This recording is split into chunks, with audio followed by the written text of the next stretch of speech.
Just give you a few comments from my perspective as director of a data center for 20 years that was tasked with helping to provide data diffusion. And then also as the perspective of a data producer myself. I can't help to do that. As Predrag or someone else mentioned, we all use examples from our own work, so that's quite natural. And then finally, some comments from the perspective as a manager and an administrator about some of the more administrative or other political problems that might exist that peripherally but intrinsically connect with data assessment. And with that as prelude, we'll move into a general discussion of heavy particle collisions. I believe one of our members of the heavy particle panel has to leave later in the day or tomorrow, and that's why this session, I think, has been moved to this time for this general discussion. So let's get started. So starting from the data center perspective, how has heavy particle collision data been assessed and provided to the fusion community over the years? That's where I'd like to start. And so, contrary to our widely held belief that all men and women are created with equal potential in life, all atomic data are not created with such equal potential.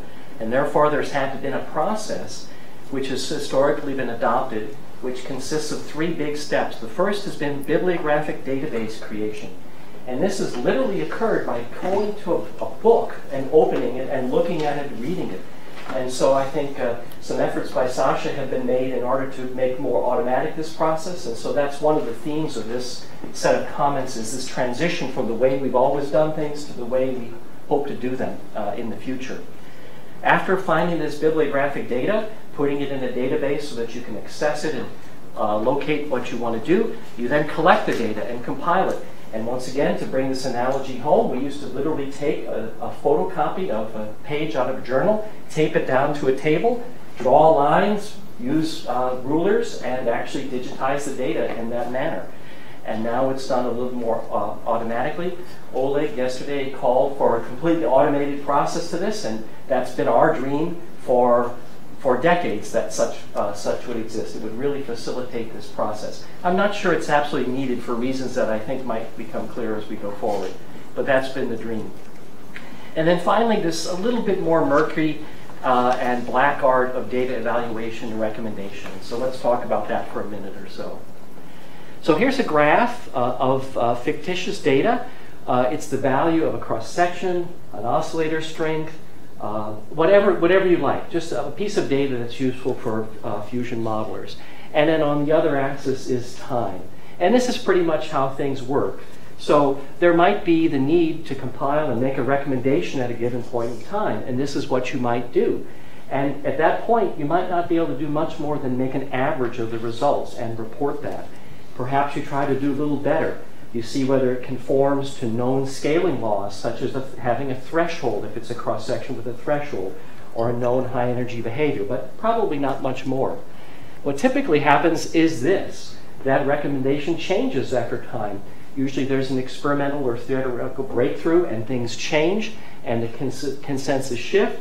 There's still outliers. Someone still decides to use the Born approximation at 1 eV or something like that and publish it, and we let them.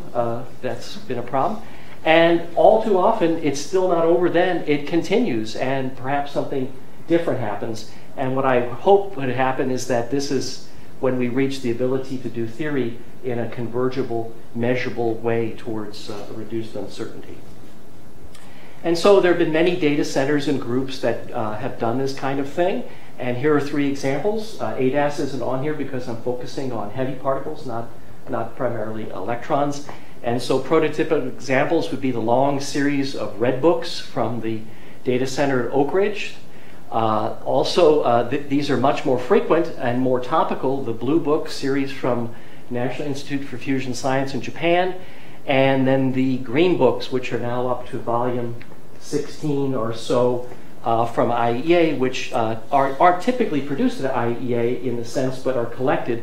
The one that I have here was produced at IAEA. This is Yanev and Smith, Heavy Particle Collisions. In part, it updated some of the early red books. So the red books weren't the end of the line. Ratko and others found need to update the results. And this is a blue book from our friend Mrs. Kato focused on carbon ions. So the way these were made is that process I told you. Bibliographies were used, papers were found, curves were digitized, emails were sent to authors, please send me your data, see whether you get it.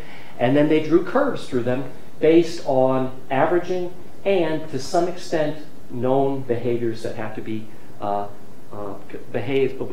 satisfied. And then a common way of doing this was then to provide fitting coefficients, but that's where we really get into trouble sometimes, because if you go outside the range over which the data exists, those fittings sometimes have very non-physical behaviors, and so that's quite difficult. Ratko spent a lot of time in his work trying to make sure that the limits were correct, but it's an imperfect, this is not a perfect part of the science, so that's just the way it works.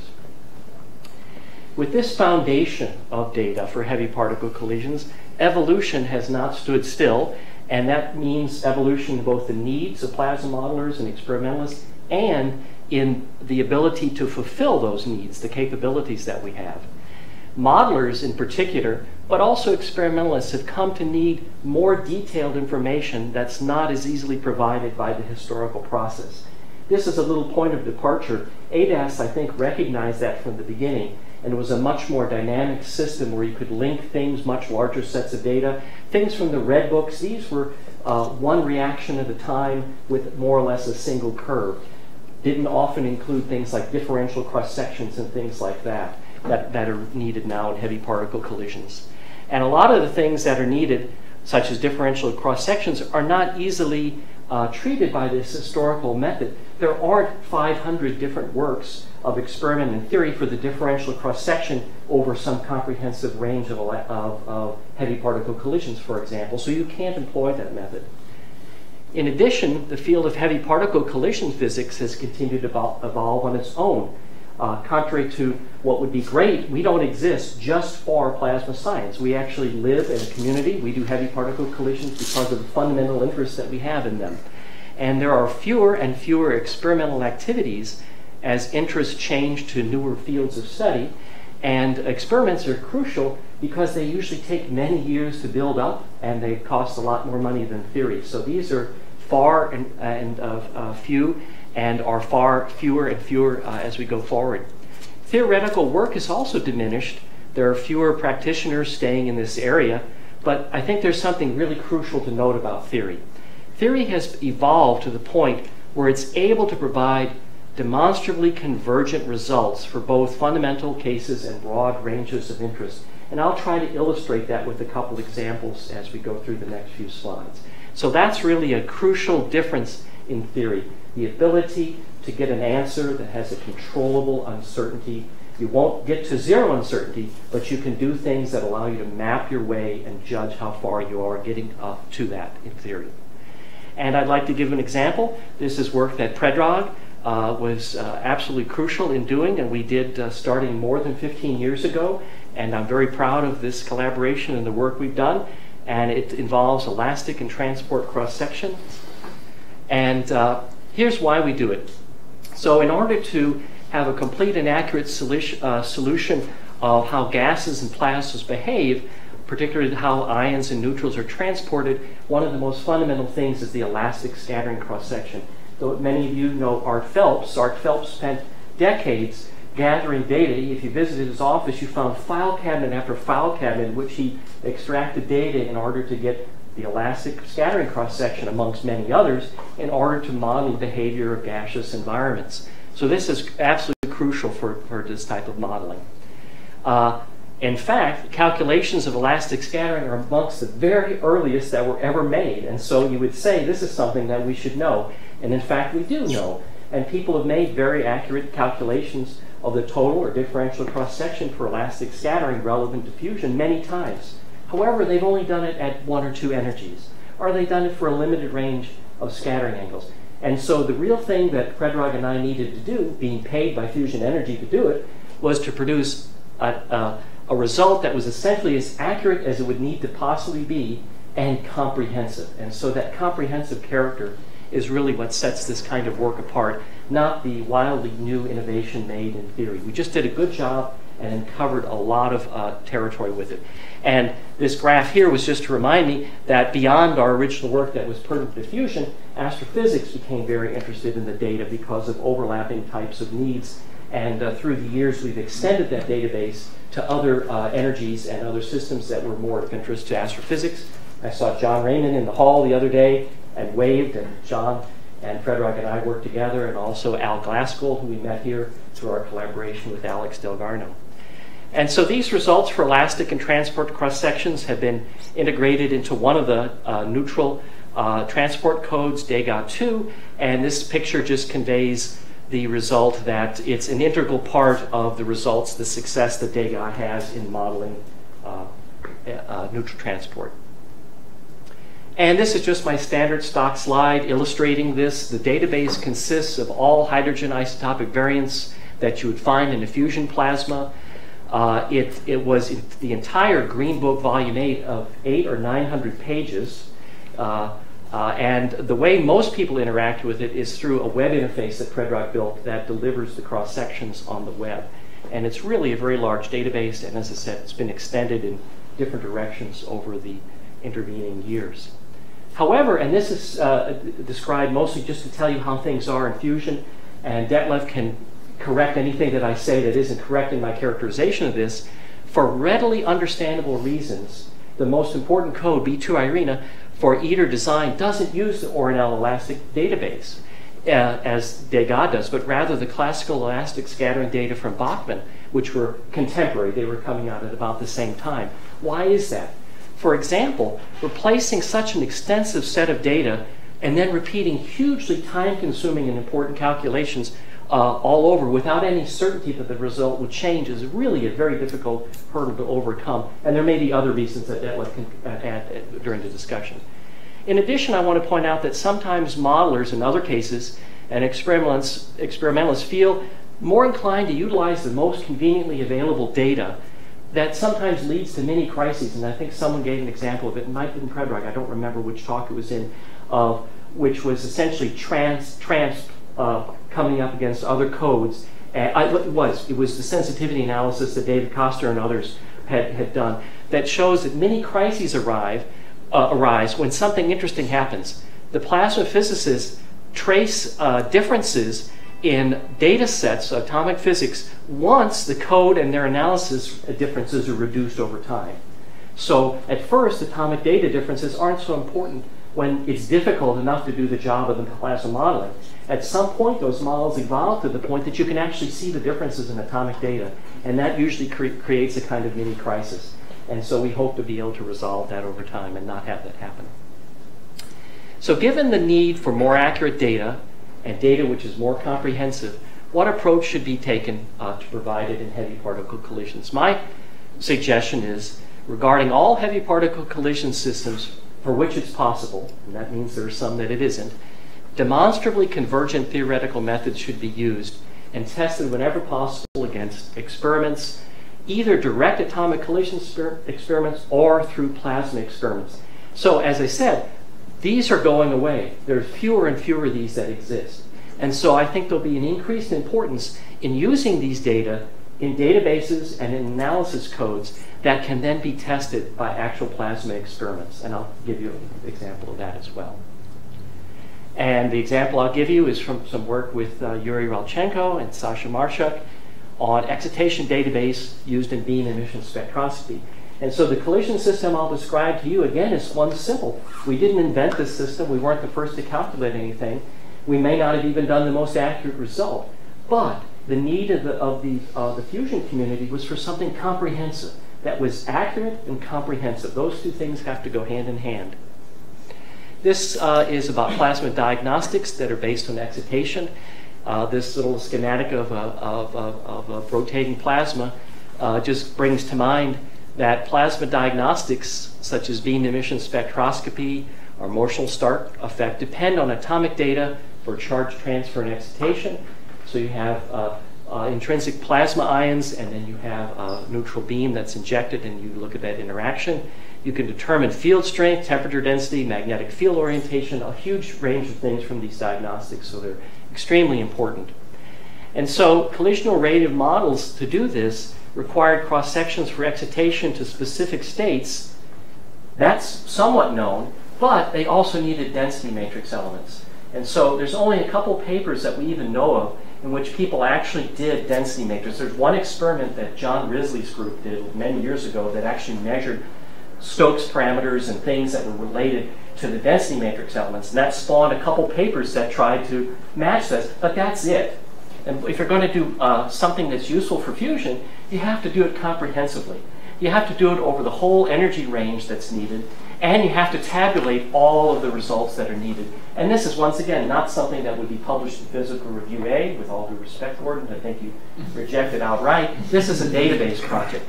And so what we did is undertake a very large set of calculations to produce all this data. You can't see this little graph, but this line that drops precipitously here is Ratko's old recommendation for this cross-section because there wasn't any other data. And so we've even updated in significant ways the existing data that would be in the red or green books for this process. And it's not so important to go through the details here, but this modeling has been used for EDA-relevant diagnostics and diagnostics on existing machines, and Yuri's interpretation is a very good one, showing that statistical assumptions about distributions of states are not valid. That's just one of the major contributions. And so now I'm going to tell you something about the evolution of the data that went into that project. And the driver has been gaseous and plasma physics needs, advances that have been made in experiment, and then this evolution of theory towards demonstrably convergent methods. That's the theme for this slide. So already you've seen these pictures. Hyun must have fallen in love with them as much as I have. I thank Neil Lane and our good friend and unfortunately passed away, Minio Kimura, for making these graphs. They were surveying the state of molecular orbital close coupling back in '89. And as Hyun showed, before that time, there was a huge range of theory which was unconstrained.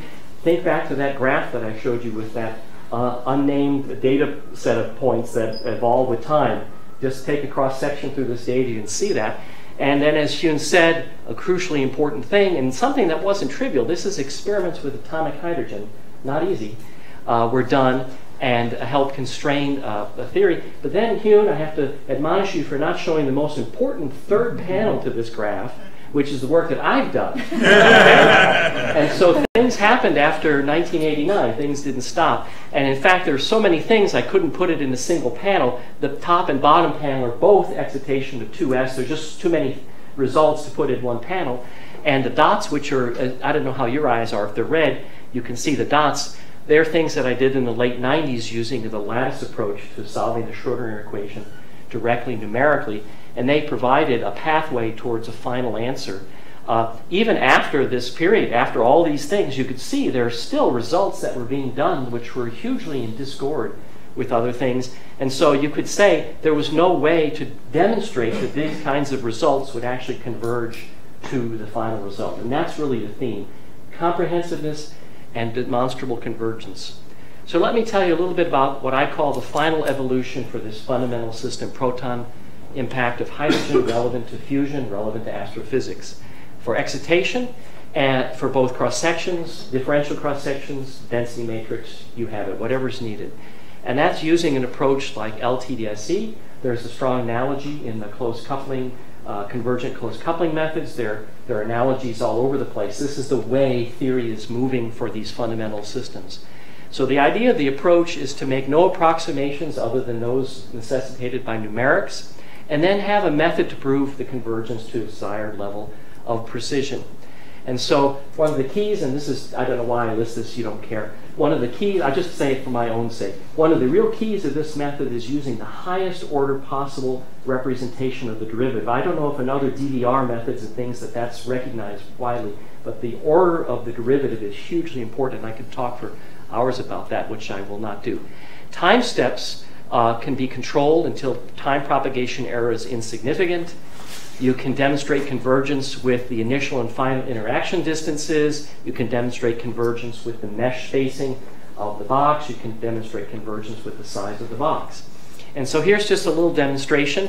This is a comparison. This is impact parameter and probability of excitation to the n equal 2 shell, comparing atomic orbital close coupling, which would be the other standard for doing this type of work, with the lattice results. And so all these lines represent different choices of the basis in AOCC. AOCC, when you have basis on two centers, and especially if you then add the pseudo-continuum, is overcomplete. And so mathematically, this cannot be a convergent approach to getting the answer.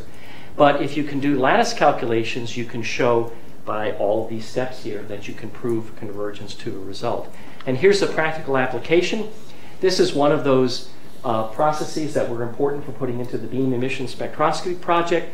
This is proton impact excitation to hydrogen 2s again, and all the little dots that you see with the different color lines connecting them are different basis sets. And something very technical that I won't go into much is to say that you can actually have basis sets where you interchange the bases on the two centers and you get nice effects.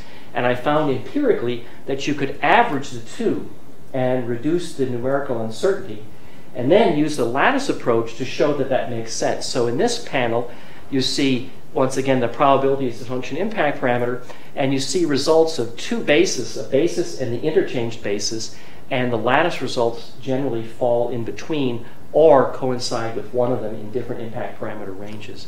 And so this is sort of the way we use this workhorse, something I could compute in a finite period of time, the AOCC approach. We benchmarked it with the lattice approach to show what result was the right one, and then able to provide the data.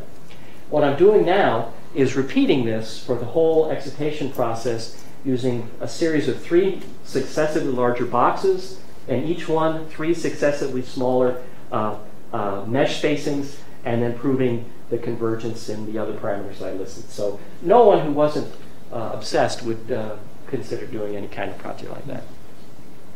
For other data needs, unfortunately, it will simply not be possible in the near future to use all demonstrably convergent calculations. That's just a reality we have to face.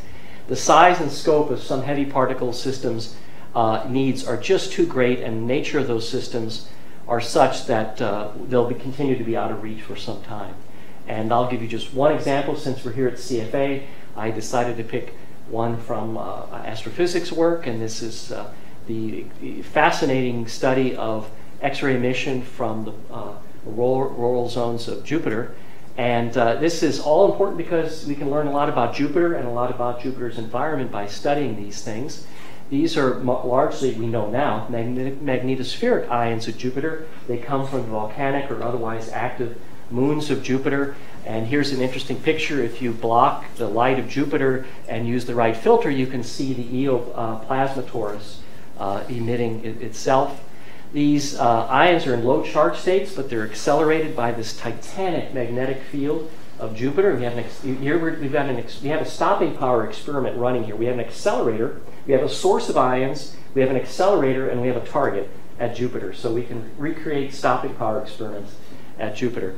And what happens is these are accelerated by as I said, the titanic magnetic field. They precipitate into the atmosphere, which at high altitudes is mostly H2, and they emit X-rays following charge transfer.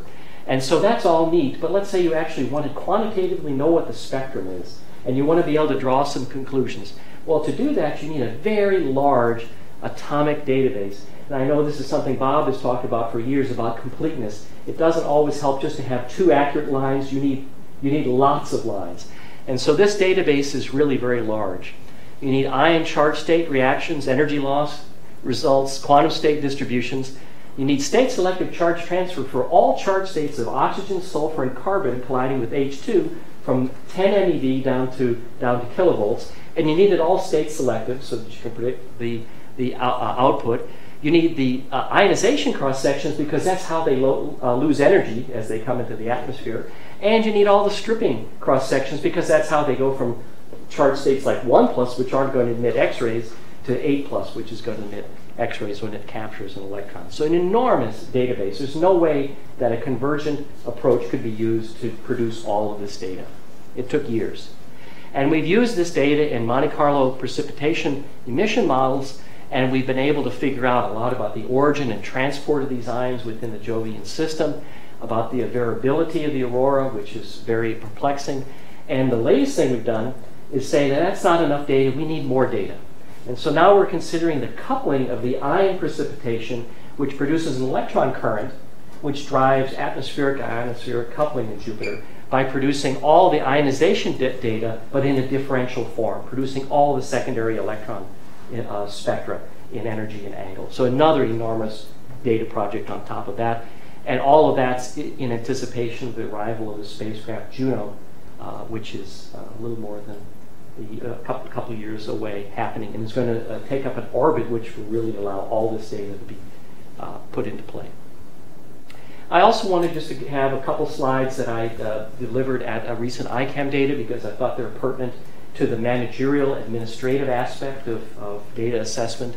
And so I began that talk by saying something you all know that are participants in this community. This is a really wonderful and vibrant, productive area of science.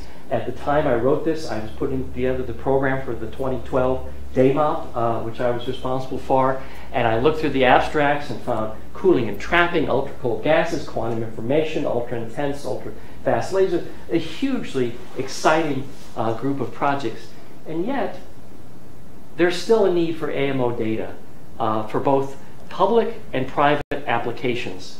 That need is still very strong, but not really present in a lot of funding agencies' radar screens. The public areas are astrophysics, plasma science for fusion, aeronomy, and atmospheric sciences. And by public, I mean they're actually funded. They may not be well funded, but they're funded. There are also private needs for data, and these are almost not funded at all. Radiation effects in medicine. It's very hard to find anyone to support that. Plasma science for material processing. You know, everybody wants to have proprietary data and make a competitive advantage. Lighting. There are some efforts, but you know, it's much harder to do these funded on the public support. However, with this need, the AMO subfield of collisions and spectroscopy, that's the principal area for which these applications require data to be produced, collected, evaluated, disseminated, recommended, is experiencing very significant change. Here are some of them. There are fewer and fewer students and fewer of the top students that go into this branch of atomic physics, and that jeopardizes the longevity of this activity. It's harder to get grant support, I'm telling you, right? It's harder to get grant support in light of the emergence, the success, and the excitement in all these other subfields of AMO science. There's retirement. I'm not speaking about anyone here in the room. There's retirement without replacement of experts in the production, collection, evaluation, and dissemination of data. There's an erosion of the long-term support which is vital for these activities. You can't do data production on the weekend. It's not easy. You can't do data evaluation as an ad hoc project. So long-term support is needed for these activities. There's also migration of the survivors from this subfield into work that are directly in applications, and so we're losing people that way. Some of the void that's being created by these trends are being filled by non-expert use, I'm trying to put this as politely as I can, non-expert use of codes that have been made public. As an editor of a journal devoted to data, I get more and more submissions in which someone has found an FAC is available on the web, and you can put in some data, and for one ion you can get 3 transitions. Now you think you have a publication, you know? And so this is being done more and more, and it's polluting the data that exists. We were joking, probably no one will get a Nobel Prize by accident for this, but it's still something that makes it harder to move forward. And as I mentioned earlier, there's a decline of funding for crucial experimental programs that are more costly than theory and require long-term support to develop and to be productive. And so I thought that was something important to add to this workshop on assessment, because how will we do the assessment in light of these factors? So I'm ready to conclude and get off the stage and let the people that contributed heavy particle talks and the rest of the audience participate in the discussion. Let me just say what I said, but more briefly. The needs for both refined and new heavy particle data. Refining the things that we've already done, but codes are now good enough to tell us that there are differences that exist that have to be reduced, and new data, such as these huge databases I showed you in elastic scattering excitation, things which are not cutting edge in and of themselves, but need to be accurate and comprehensive. These data persist for fusion and other applications like astrophysics. And as I've been saying over and over again, you know, I have to teach now at University of North Texas, and so I learn to say things at least 5 times and then give a quiz. There'll be another quiz. So particularly the need is for more accurate and more comprehensive data sets. Owing to the evolution of AMO science and the way data centers exist, or in many cases now fail to exist, the historical approach to collecting and recommending data really can't be sustained in general. NIST and other activities we're extremely proud and grateful for, but there'll be fewer and fewer of these as we go forward. Nor do the more recent needs really fit the paradigm of this historical way of evaluating data. That's some conscious choice we made at Oak Ridge, I think, over the last 20 years, was to move from not only collecting and putting data together and recommendations of this old character, but actually addressing and producing the data that was needed in the way that it was needed for fusion. Therefore, I think the way forward is to update the existing data for heavy particle collisions and produce new data sets using demonstrably convergent methods, validated when possible by direct AMO experiments, and if that isn't possible, by interacting and collaborating with plasma experiments so that the data set has feedback from the experiments directly. We have to realize that there are going to be needs that persist that are not going to fit this demonstrably convergent approach in the near future. That's just a fact of life. And then finally, I think we all have to go forth and carry this message to anyone that will listen, that there's this challenge that we have to engender recognition that there's a special need for AMO production, collection, evaluation, and dissemination in long-term projects that's critical to other fields and that's critical to sustaining the community of experts that we have. So with that prelude, what I'd like to do now is move on to a general discussion of heavy particle collision data, and I have to ask Hugh if you want us to all come up and sit behind the table, or can we just do it interactively? I think we can just sit this way, but Great. So I'll start because I can be brief because you've just heard all this.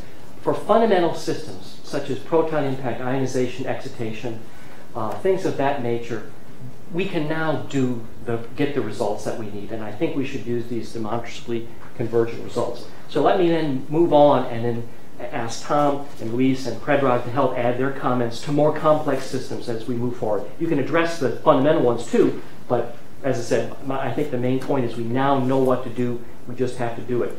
What would you guys say for more complex systems? Predrag, would you like to start for particle surfaces? Or? Can I start with the fundamental systems? Certainly, please. Before we go to complex systems please. During the discussion. I think the choice of the data that you have shown is very important because we are talking about applications in fusion plasma and in astrophysics, and hydrogen is by far the most abundant, and therefore aren't you all blushing that in 21st century we still do not have a comprehensive database for the particles, heavy particles in this moment, I mean, that includes hydrogen atoms, ions, and molecules. Right. We do not have a comprehensive database. I mean, you showed a comprehensive database for elastic collisions that is limited by energy, by its nature. Why? Because as you go to higher energies, you have to include excited states and continuum, and therefore the accuracy goes down. You show a beautiful data with your LTDSE, which is a numerical method for solving the Schrödinger equation, which has also limitations. I know your efforts to make it almost perfect, but the nature of it is limited. First, you're using a straight line trajectory, so from the low energy, you are limited to above 1 kilovolt impact. On the other hand, you're using Fourier collocation. By its nature, it has to be a homogeneous step, equal step mesh. Therefore, you cannot go far. I mean, the computers are limited. So you cannot include real states. You have to go with pseudo states.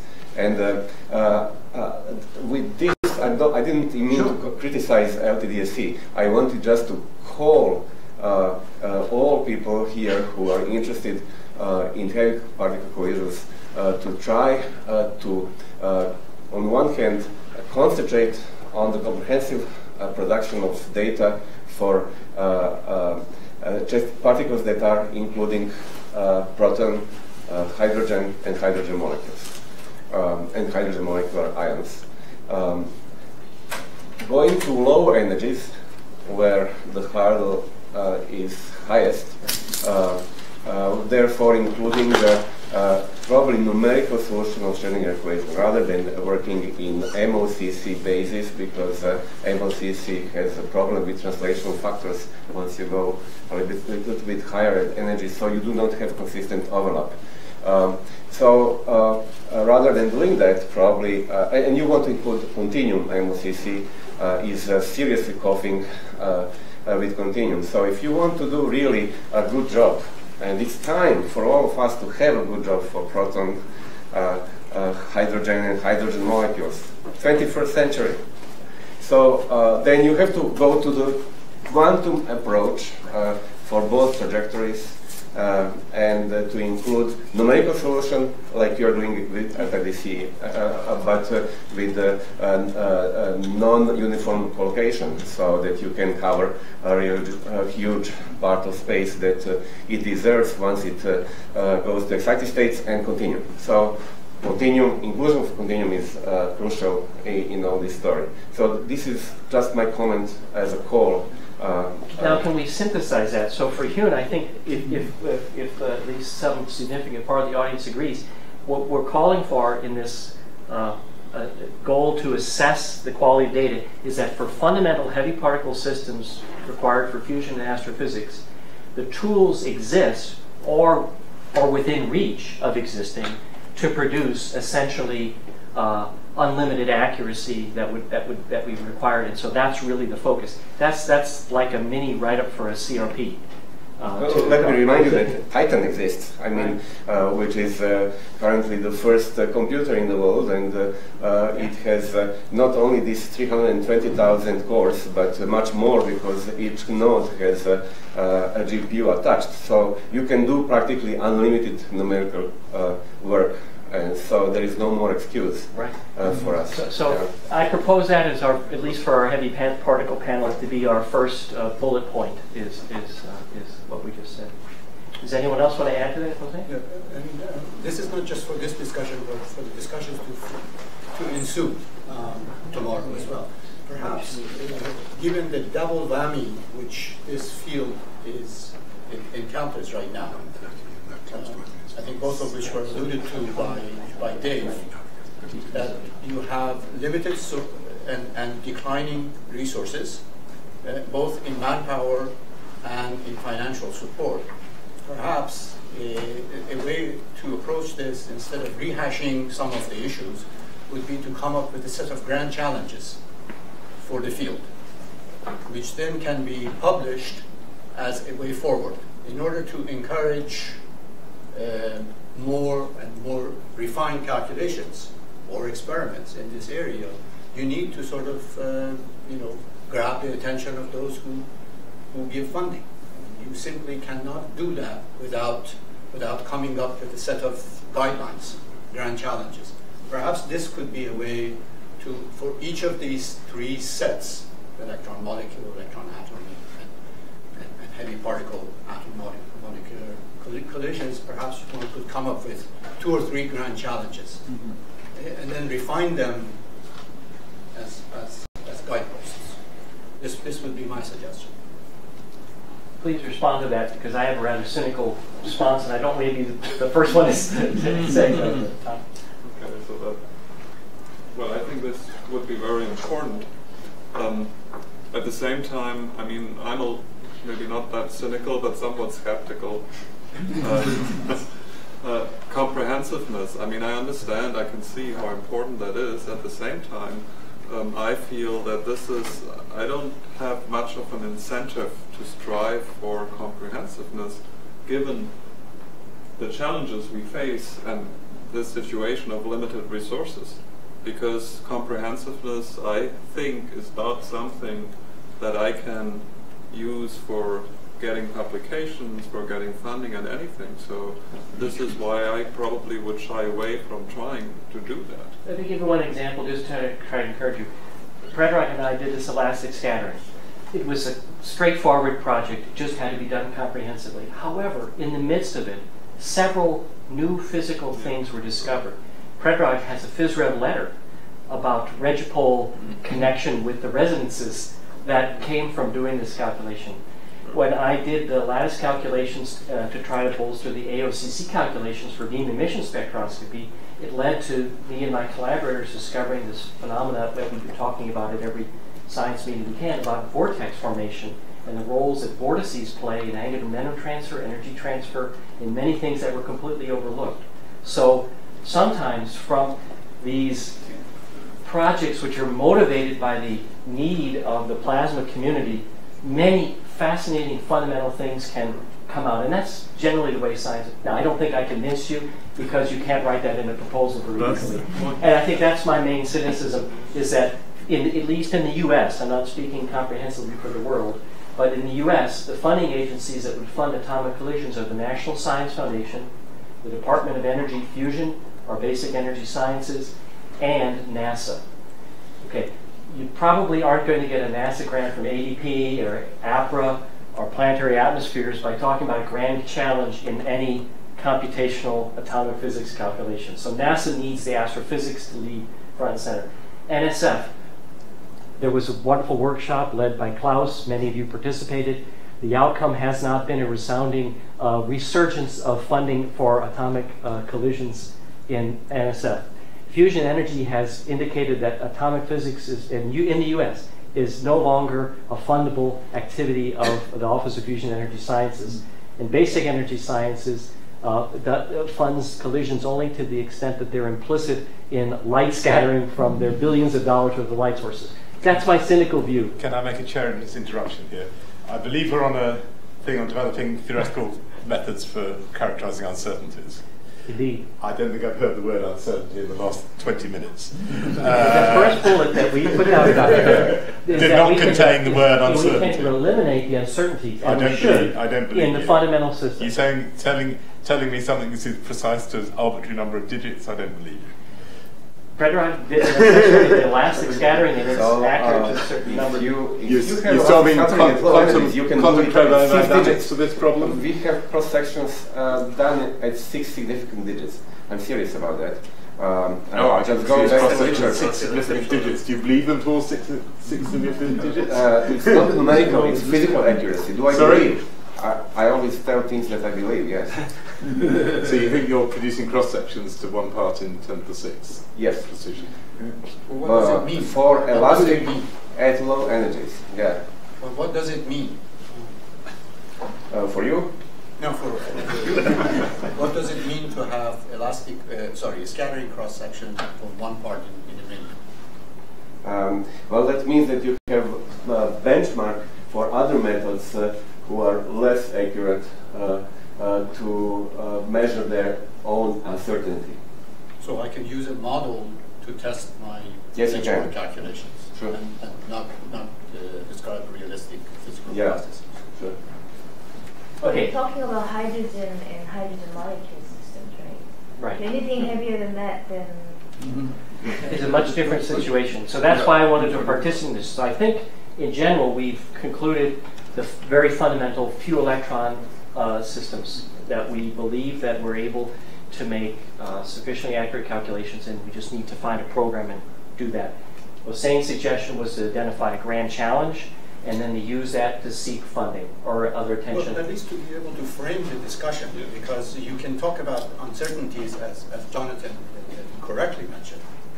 But uncertainty also comes with a baggage. You need to be able to do calculations which are more refined, more realistic, more physical, more accurate. Right. Right?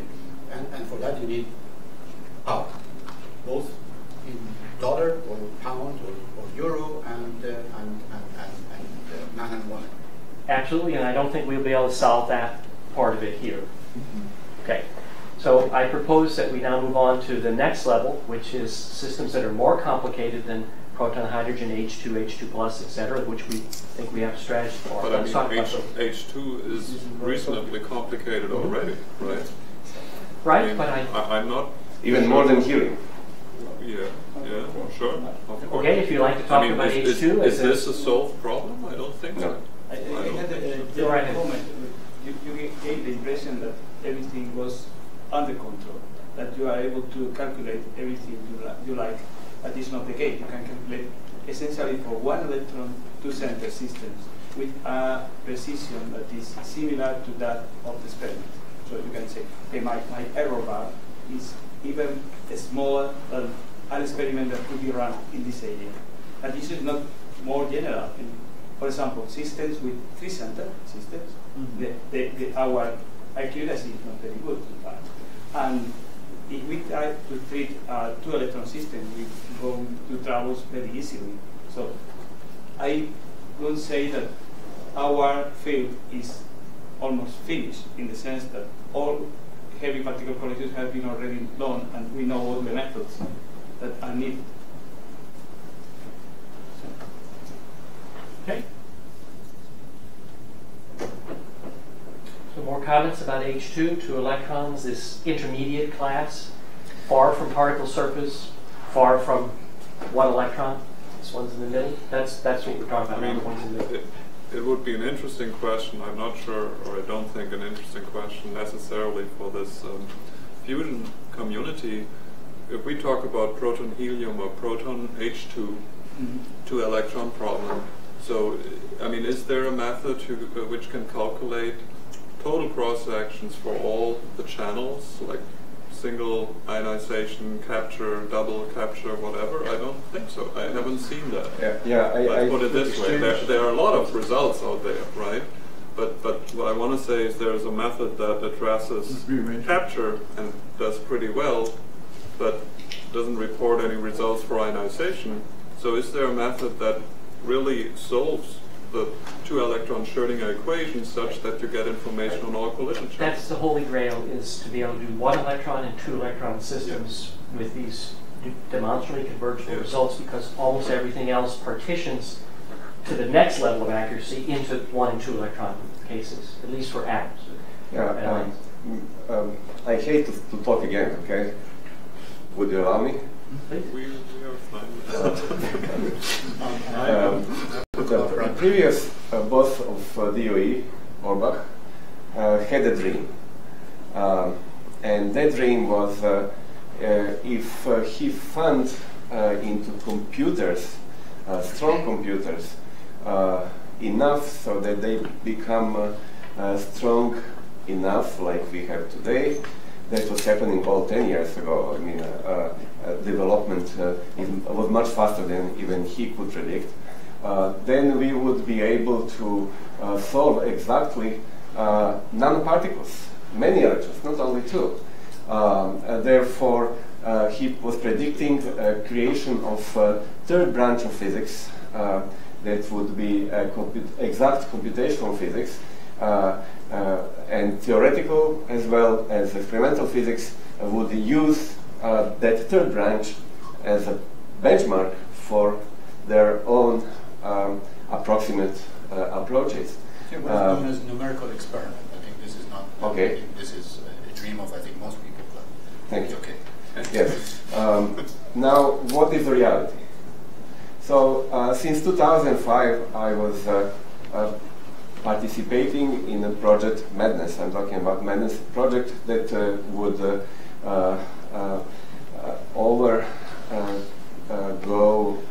overthrow the problems, for example, LTDSC, so it will be fully quantum, it will be on a changeable mesh, and so on. So we'll be able to solve a multi-electron problem exactly to any accuracy in principle.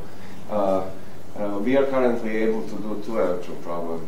That's the best, but not H2, helium. Okay, so that's the reality, in spite of these big dreams. And the problem is not hardware, the problem is software. I mean, you can have a lot of noise in communication, so which is called in computer science scaling. So scaling of all these software problem approaches is too bad, so you cannot use more than 10,000 reasonable cores to reach the problem. But yes, I see that we can even do one more dimension of H2, exactly. I'm talking about dynamics, of course, I mean, not static. Chemistry, you can do reasonably well for larger systems. But we're talking about collisions. Yeah. So H2 with the vibration inclusion. Now if you want to include rotational, it's becoming too multidimensional. So it's too big for even current computers, having in mind scaling, a bad scaling of the software. Software is now really the main problem. To answer your question, we can probably, we plan to attack proton on H2. And to add your Jovian problems, I was participating in this International Space Institute in Switzerland, where they are studying Cassini data. And there was a strong call for full cross-section for charge transfer in proton on H2 and H on H2 plus for low energies, below 0.1 electron volt, because I covered comprehensively from 0.1 to 10. But that's it. I mean, what about high? What about low? So they wanted much lower, and including all rotational degrees of freedom. It's not existent, even that. Okay, so we have about 5 minutes left, so let me see if I can synthesize something for this. So for assessment of the accuracy for heavy particle collisions, more complex than the first ones we talked about, things like H2, there's a pathway into the future for more accurate calculations, but in the interim, we still have to rely on the existing methods and intercompare them in order to assess their accuracy. Is that a fair summary for the next group? May I say something? Of I'm course. not the collision person at all, but I hear some vacuum that I think needs to be addressed. All the benchmarks that are available, I believe, exist only for some limited number of cases of a certain category, like easily measured or easily calculated. But you have, for comprehensive database, you have much more results that are not directly comparable with those benchmarks. I don't hear any discussion of how to extrapolate your uncertainty estimate drawn from the benchmark comparisons to those multitude of the bulk of the results. So let me tell you what I was saying is I think that requires comparison with actual experiments, not benchmark atomic experiments, but plasma science experiments. That's the essence of this Koster code comparison of how different plasma codes using different databases give different results. That allows an assessment of the underlying data. I think that's the region we're in for this wider range of data, is that we have to assess from the large-scale experiments. And that's also something in the spirit of Connor's project to get ranges so that the errors in calculations can be propagated. I think Stuart is doing some of that too, isn't he, Connor? This propagation of the errors in the fundamental data to the plasma science observables. So I think that's the big uncertainty constraint. Just a comment about extrapolation of uncertainty to more complex collision problems. What I discussed yesterday, I mean, that was a problem with 8 or maybe more than 8, 16 electrons. I don't see that you can treat this in the near future or in any future with like the complete solution of the time-dependent Schrödinger equation. But you can somehow work backwards. So what I presented was in an independent electron model framework. A more refined way of saying this is to say you can approach this from a density functional theory perspective. So there are ways to refine this independent electron model I discussed, but then you can also use the same methods for attacking simpler problems, helium, and compare with those benchmark calculations. So this gives you an idea on the uncertainty of these simpler methods that you can apply for more complicated systems. Right. So I think that's an imperfect way, but that's, I think, where we have that. That's kind of another conclusion, that for these more complex systems, we have to rely for part of our uncertainty assessment coming from the use of them in models in which errors have been propagated with efforts, things like Connor and Stuart have talked about in other venues. And so in the 2 minutes that we have left for this, we can open it all the way up to particle surface interactions. So Predrag dips his head because he knows he has to speak it one last time as briefly as possible. Yeah. Particle surface interactions is a matter of applicability of all plasma models. So a big dream that I've been listening, at least openly, for 10 years of all plasma modelers is integration of plasma material interface with plasma. In our Schrödinger equation terms, it is integration of our Schrödinger equation with boundary conditions. So in practice, that means integration of reality with the plasma modeling. Detlef, don't shoot me. But he knows very well, and I believe he will talk about that. Even Irene does not have consistently included plasma surface interactions into the plasma modeling. And it's inconsistent, so it's not on the same footing. So there is no response of material surface to the plasma in Irene and in other plasma codes. So that's essential question. And if I remember, FISAC 2007 and last month was FISAC 2014 and 2013, and all conclusions in last 7 years were most of the holes in knowledge for the plasma modeling are coming from lack of knowledge of interaction of plasma with surface. So yes, I mean, this is extremely important question, but it opens a Pandora box of high complexity. I tried to yesterday to say, although my chairman was very impatient to let me a couple of minutes more, I tried to stress that it is really a atomistic problem, because even with the highest plasma fluxes, you have one particle at a time coming and doing collision with a huge molecule. So the problem can be considered as a particle molecule collisions, whether it is electrons that are coming from plasma or ions or atoms. Okay, it is mostly atom molecule collision because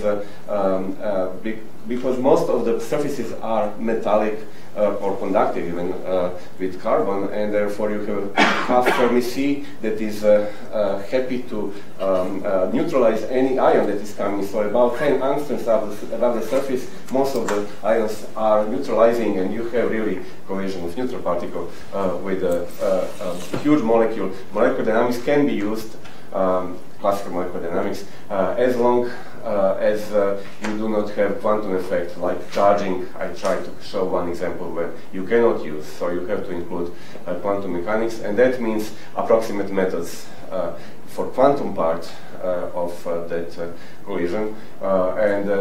These approximate methods, as you know, do exist, and some of them work, but most of them work on phenomenological basis. So we can, if we are lucky, to understand what is happening on phenomenological level, but not to produce the data yet that would be accurate for the modeling. But in classical dynamics case, so where quantum mechanics is not needed, yes, there are accurate data, or they can be produced. So modelers can connect, and that's a dream that is happening now. I think it's being worked on both sides to integrate these efforts. So, Hyun, since our time is up, let me summarize that. PSI is hard, but important. Okay. That's absolutely the case. So our time is up, Jonathan. Okay, We'll yield thank back you. the floor to you. I'm sure we will come back to some of these issues.